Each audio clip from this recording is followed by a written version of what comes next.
Excel versus Power BI.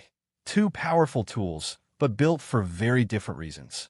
If you're wondering which one's right for you, stick around because we're breaking it all down fast, clear, and easy. Number 1.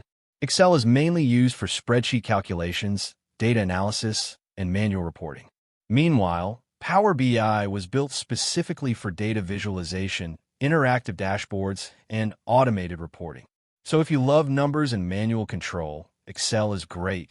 But if you want beautiful, automated dashboards, Power BI is your tool. Number 2.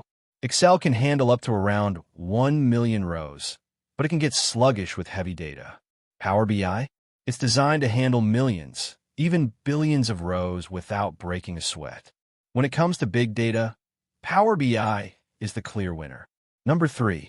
Excel offers basic visuals, bar charts, pie charts, line graphs. But with Power BI, you unlock advanced visuals like interactive maps, KPIs, slicers, drill-down charts, and way more.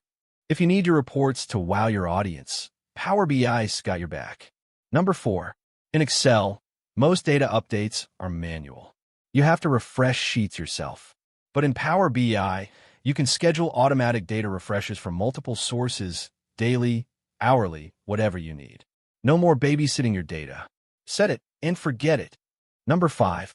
With Excel, you usually share files through email or cloud drives, but you can run into version conflicts. Power BI uses the Power BI service, allowing real-time collaboration, automatic version control, and easy sharing. No messy email chains. No, which version is this? Headaches. Finally, both Excel and Power BI are incredible tools. It all depends on what you need. If it's spreadsheets and quick calculations, stick with Excel. If it's powerful dashboards and big data insights, go with Power BI. Smash that like button if you found this helpful, and hit subscribe for more tech breakdowns made simple. See you in the next one.